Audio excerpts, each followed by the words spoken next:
Federal na 53ª legislatura, convivendo aqui com figuras exponenciais da história desta casa, a todos homenageando na pessoa de dois saudosos parlamentares, o ex-presidente da CCJ, deputado Eliseu Padilha, e o deputado Nelson Trati, na pessoa desses dois parlamentares. Cumprimento a longeva tradição dessa Comissão de Constituição e Justiça da Câmara. E como integrante do Senado, é claro que é uma imensa alegria estar aqui. Na verdade, sempre disse a todos e todas, companheiros e companheiras, colegas, que estar aqui considero ser um dever e considero ser uma honra. De modo que estou, senhor presidente Rui Falcão, à disposição da CCJ. Infelizmente, não poderia estar aqui toda semana, inclusive porque seria um trabalho gratuito, não remunerado. Mas, pelo menos uma vez por mês, que se o senhor quiser, eu venho aqui com o maior prazer do mundo a esta egrégia comissão conversar com os meus colegas parlamentares e com todos aprender. Eu tenho aqui um tempo inicial para, além dessas saudações, fazer uma exposição. Cumprimento a minha equipe aqui presente, senhor secretário executivo do Ministério da Justiça, dois ex-deputados que aqui estão, colegas de muitos, o Adida Musso, Elias Vaz, o ex-deputado Tadeu Alencar também integra a nossa comissão, a nossa equipe não pôde estar aqui porque está em viagem, doutor Andrei, diretor-geral da PF, e toda a nossa equipe que está aqui para ouvir as senhoras parlamentares e os senhores parlamentares. No âmbito do Ministério da Justiça e Segurança Pública, 3 preocupações iniciais. A primeira delas, recomposição da autoridade da lei no Brasil.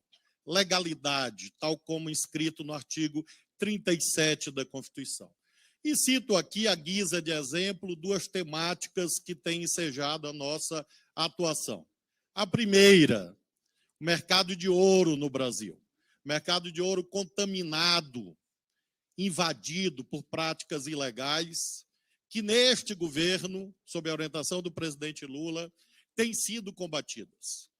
Na raiz do genocídio que se processou contra o povo Yanomami, em Roraima, está a exploração ilegal de ouro. E a Polícia Federal, por nossa orientação, tem aplicado a lei.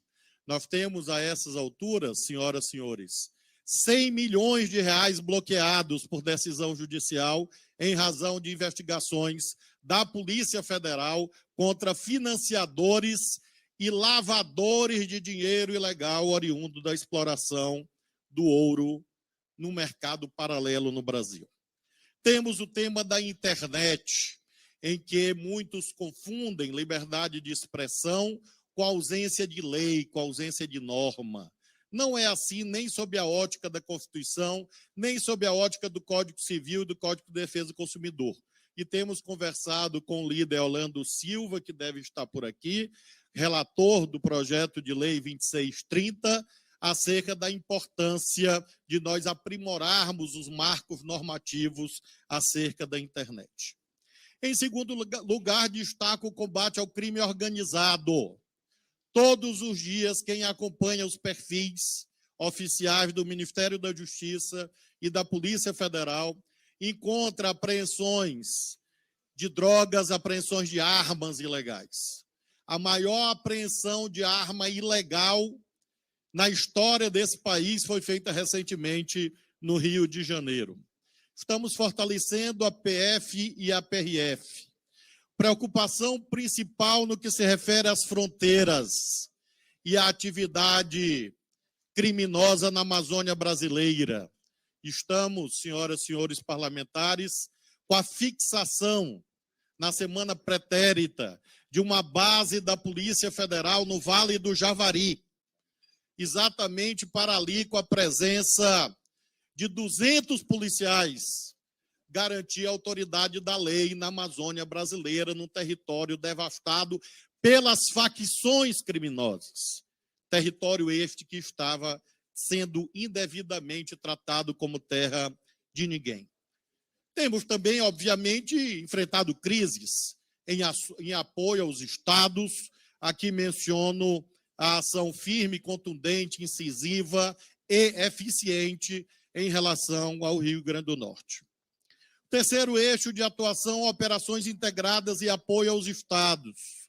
E aí faço questão de mencionar que recentemente, por intermédio da edição da Portaria 322, há coisa de 15 dias atrás, nós permitimos que os estados efetivamente gastem 2 bilhões e 400 milhões de reais na segurança pública. Dinheiro esse que estava empossado por conta de marcos infralegais inadequados, que nós revisamos para exatamente desamarrar as mãos dos governadores, das governadoras, dos secretários de segurança, e vejam, de todos os estados, independentemente da posição política e ideológica, nós fizemos isto exatamente para apoiar essas operações integradas. Nós temos executado operações da maior importância contra a pedofilia, como nós fizemos em janeiro, resultando em mais de 100 pessoas presas.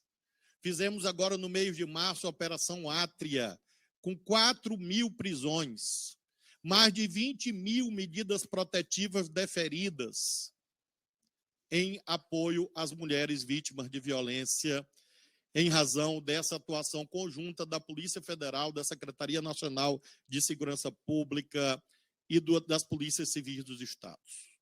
Finalmente, menciona a nossa preocupação com o SUSP, o Sistema Único de Segurança Pública, inclusive com o lançamento da segunda fase do PRONASSE, PRONASSE 2, recentemente objeto de assinatura de um decreto presidencial que permitirá que ainda nesse ano 100.000 bolsas de formação no valor de R$ 900 sejam pagas a policiais brasileiros, guardas municipais, mostrando a nossa preocupação com esta integração no âmbito do Sistema Único de Segurança Pública. Na segunda parte da minha exposição, segunda e última, me atenho especificamente aos objetos dos requerimentos. Aludo, em primeiro lugar, ao mais esdrúxulo deles, que diz respeito à minha ida convicta a uma audiência pública no Complexo da Maré. Eu digo que é esdrúxulo porque provavelmente todos os parlamentares do Rio de Janeiro já foram no Complexo da Maré. Se não foram, deveriam ir. Eu digo que é esdrúxulo porque todas as senhoras e os senhores, sem exceção, e eu também, quando chega em campanha eleitoral, todo mundo lembra de ir nas favelas e nas periferias. E ninguém pergunta se ali há crime organizado ou não. Mas, agora o que se verifica? A tentativa vil de criminalizar não o ministro da Justiça, de criminalizar aquela população. E com isso eu não posso concordar. Em relação às pessoas indefesas, como se fossem todos criminosos, e não são. Isso é um preconceito contra as pessoas mais pobres do país, preconceito contra quem mora em bairro popular. E eu tenho a obrigação, como ministro da Justiça e Segurança Pública, de reagir contra este ataque a essas pessoas, cidadãos e cidadãs do nosso país. Recebi o convite e quero dizer que já recebi outros. E quero aproveitar esta Igreja Câmara para dizer que espero outros tantos. E a todos os convites similares que receber, irei. Porque não é favor, é dever. E não sou traidor dos meus compromissos com a sociedade. Farei audiências públicas similares nas comunidades mais pobres e simples do Brasil. Porque, afinal, são os destinatários da segurança pública. Recebi o convite escrito.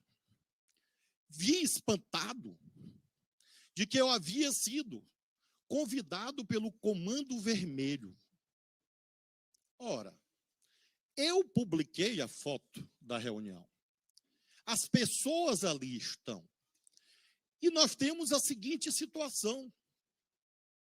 Nós temos a situação em que uma reunião pública, realizada a 15 metros da Avenida Brasil, e previamente comunicada à Polícia Civil do Rio de Janeiro, à Polícia Militar do Rio de Janeiro, ao Corpo de Bombeiros do Rio de Janeiro, à Polícia Federal, à Polícia Rodoviária Federal. Era uma reunião com o Comando Vermelho. As senhoras e os senhores, pelo amor de nosso Senhor Jesus Cristo, não ponham em suspeição o secretário de Segurança da Polícia Civil do Rio de Janeiro, que eu nem conheço. Não ponham em suspeição o secretário da Polícia Militar do Rio de Janeiro. Porque o Ministério da Justiça enviou ofício a eles 3 ou 4 dias antes. E eu considero, a estas alturas, me perdoem, algo esdrúxulo, imaginar que eu fui reunir com o Comando Vermelho e avisei a polícia. Então, é preciso ter seriedade no debate público. E, evidentemente, claro, ali estive, ali recebi um documento e publicizei os resultados da reunião. E aproveito para dizer que eu cometi um erro e quero pedir desculpas em relação a esse erro. Na próxima, eu vou convidar os deputados federais e as deputadas federais para irem comigo, porque eu quero crer que não é todo mundo que tem medo das comunidades mais pobres do Brasil e que, com certeza, muitos irão me acompanhar. Assim creio. Já farei uma reunião nessa semana similar e vou enviar ao presidente o convite, assim como as autoridades policiais foram avisadas. Em relação ao Complexo da Maré, portanto, eu quero crer que a essas alturas ninguém vai continuar a criminalizar a população ali existente. E chamo a atenção da gravidade disto para um aspecto. Criminalizar os mais pobres é estimular a violência contra eles. É estimular a chacina, é estimular a morte, tiroteio, apenas pelo fato das pessoas serem mais pobres. Não me parece uma atitude adequada para agentes públicos de elevada responsabilidade. Em relação ao 8 de janeiro. O 8 de janeiro é outro desses territórios esquisitos. Inventaram e repetem a exaustão, como se repetir transformasse uma mentira em verdade, que eu recebi um mítico informe da ABIN, que é tão secreto que ninguém nunca leu, nem eu mesmo. Porque, por uma razão objetiva, eu jamais o recebi.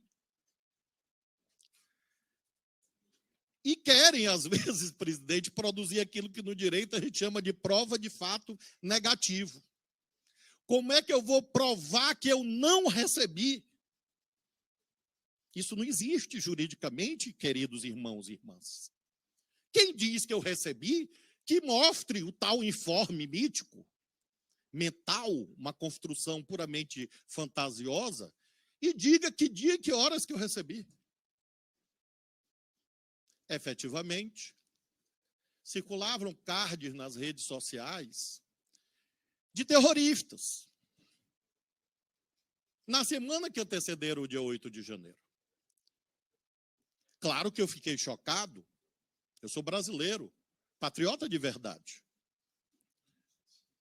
E aí, patriota no coração, não é só do lado de fora. Patriota de verdade. E aí fiquei chocado, brasileiros e brasileiras, com essas ideias de destruir, de quebrar as coisas. Eu achei até que era mentira. De todo modo, como eu sou uma pessoa precavida, eu telefonei ao governador do Rio de Janeiro, Cláudio Castro. Eu telefonei ao governador de São Paulo, Tarcísio, que eu acho que os senhores conhecem. E eu telefonei ao governador Ibanez do Distrito Federal. E disse, olha, tem uns cards aí de gente que diz que vai quebrar, que vai destruir, que vai tocar fogo. Terrorista. Os 3 governadores disseram a mesma coisa. Nós vamos cumprir a Constituição. lembro às senhoras e senhores que nós estamos sob amparo, sob o manto e sob a autoridade da Constituição. E a Constituição diz, no artigo 144, que quem faz policiamento ostensivo e de garantia da ordem pública é só um órgão, não são dois. Só um órgão. Se chama Polícia Militar. Está escrito na Constituição. Quem chefia a Polícia Militar? Os governadores. Eu fui governador. Respeito os governadores. E durante os 3 ou 4 dias, está aqui o Robson, que foi governador. Durante uns 3 ou 4 dias, essa rotina se verificou de telefonemas com esses 3 governadores. E os 3 diziam a mesma coisa. A Polícia Militar vai fazer a sua parte. No Rio de Janeiro, fez. Em São Paulo, fez. Inclusive contra uns desvairados que queriam tocar fogo numa refinaria, numa distribuidora de combustíveis. Eu falei com o governador Tarcísio e disse, governador, por favor, fecharam aí uma refinaria, querem tocar fogo, uma distribuidora, e ele prontamente enviou a Polícia Militar. Isto é a verdade. No caso de Brasília, é público e notório, o próprio governador Ibanez já disse, que disseram para ele uma coisa e aconteceu outra. Qual o engendramento criminoso que levou ao dia 8 de janeiro em Brasília? Em primeiro lugar, pessoas organizaram violência. Pessoas organizaram violência para quebrar, para invadir, para matar. Em segundo lugar, e essas pessoas estão sendo julgadas pelo Poder Judiciário, não é pelo governo, não. E devem ser julgadas. Autoridade da lei. E a Polícia Militar do Distrito Federal, infelizmente, não cumpriu aquilo que estava escrito. Escrito onde? Escrito do planejamento operacional da Secretaria de Segurança do Distrito Federal, que é o órgão constitucional competente para prover garantia da ordem pública.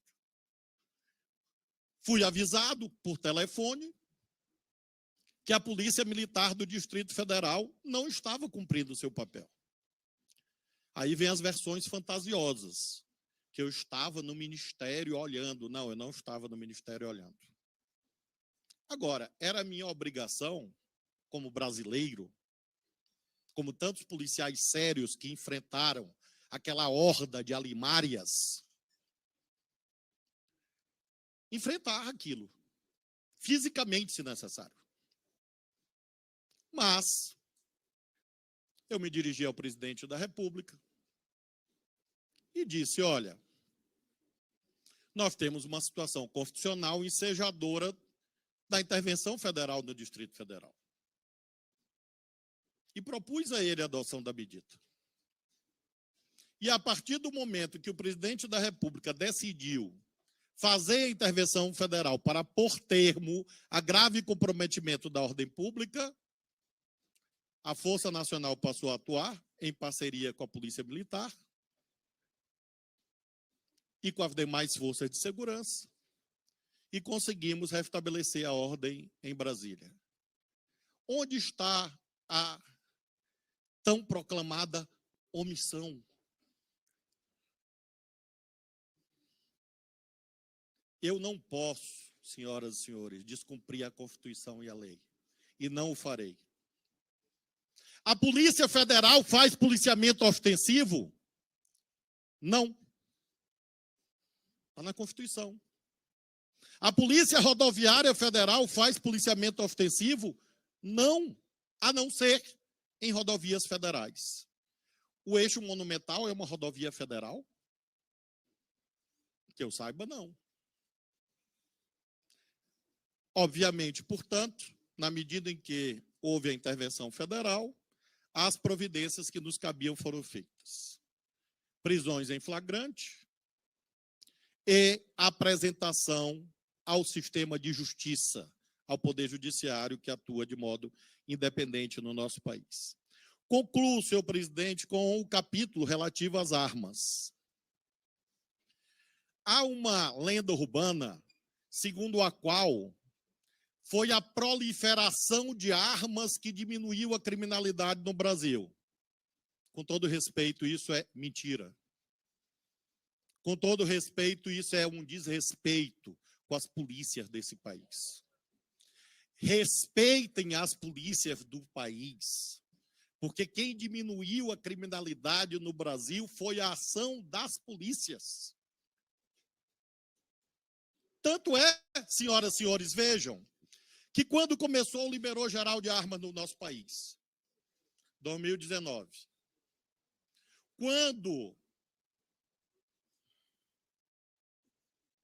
quando começou o liberou geral de armas no Brasil, 2019, quando a criminalidade violenta começa a cair no Brasil, ora vejam, em 2018, antes, estatística, objetivo, matemática, 2020 cresceu. Na Amazônia, que mais se armou, a criminalidade não diminuiu. Ou seja, não há correlação lógica entre armamentismo e redução de CVLI. Basta estudar os números com profundidade. E mais, para nós, do governo do presidente Lula, lei é coisa séria. E o Supremo disse seguidas vezes que o liberou geral estava errado. É nesta moldura que nós assumimos no dia 1º de janeiro de 2023. Uma política errada, sem base científica e declarada inconstitucional e ilegal pelo Supremo.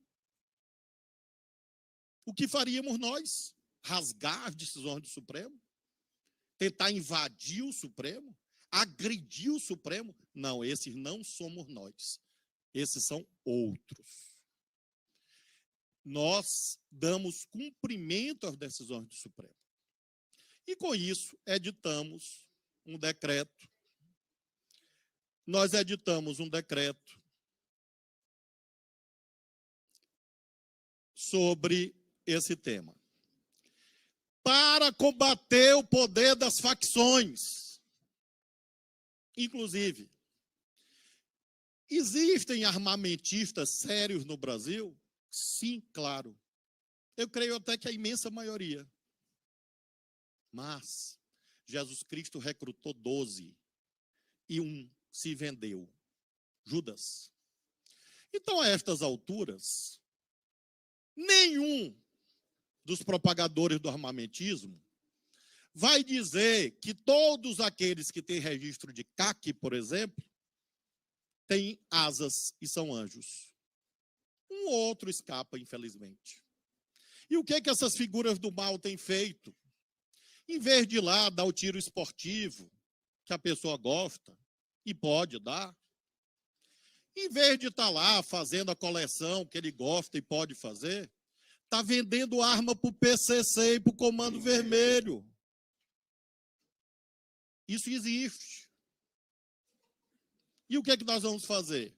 Fechar as portas para cometimento de crime. E é esse o decreto que nós adotamos sob a liderança e autoridade do presidente Lula. Decreto 11.366 de 2023. Decreto esse, senhoras e senhores, que já foi declarado constitucional e legal pelo Supremo, na ação declaratória de constitucionalidade número 85. Fizemos uma ótima reunião com integrantes da Comissão de Segurança desta casa, onde irei no dia 11. Irei com muita alegria. Lá estava o presidente Sanderson. Lá estava o deputado Polon, que fez uma exposição lá de pleitos. O vimos, não por favor, por dever nosso, ao longo de praticamente 2 horas, reivindicações que nos foram feitas. E hoje, como nós nos comprometemos, vamos dar resposta ao presidente Sanderson das reivindicações que nos foram apresentadas. De modo que não há extremismo da nossa parte em relação a essa temática. Há um princípio fundamental: controle responsável de armas. Acabou, liberou geral. Outra necessidade: cumprir a decisão do Supremo. Faremos. Mas estamos abertos, a exemplo dessa reunião. Muitos aqui estiveram comigo lá, tomaram água e café e não precisaram pagar. E estão convidados a voltar outras vezes, para que nós possamos, com isto, prosseguir neste diálogo acerca desse tema. Próximos passos sobre essa questão de armas. Estamos com o recadastramento em curso, recebemos a reivindicação de prorrogação do recadastramento e devemos dar a resposta hoje sobre isso. O recadastramento visa separar o joio do trigo e eu vou dar uma informação inédita a esta comissão. Vejam como o recadastramento é bom. Nós já temos mais armas recadastradas do que havia de armas cadastradas. As senhoras e os senhores conseguem crer nisso? Ou seja, aqueles que diziam que nós queríamos fazer o recadastramento para confiscar armas, na verdade, nós estamos contribuindo para que pessoas que estavam na ilegalidade venham para a luz da lei. Tanto que nós temos mais armas recadastradas do que armas que havia anteriormente no Sigma. E isto faz com que nós provemos que o recadastramento é bom. Concluído o recadastramento, nós vamos finalizar a nova regulamentação e apresentar ao presidente Lula. E essa nova regulamentação será uma mediação entre os vários valores existentes na sociedade. Nós não queremos impor a nossa pauta, mas nós não aceitamos que ninguém imponha a sua sobre nós, porque nós ganhamos a eleição. E ganhamos legitimamente. E porque ganhamos, compreendemos que governamos para todos e todas. E por isso mesmo, estamos fazendo esta mediação com aqueles que professam valores diferentes dos nossos. Mas nós estamos ouvindo para construir uma regulamentação ponderada e moderna no Brasil sobre a temática das armas.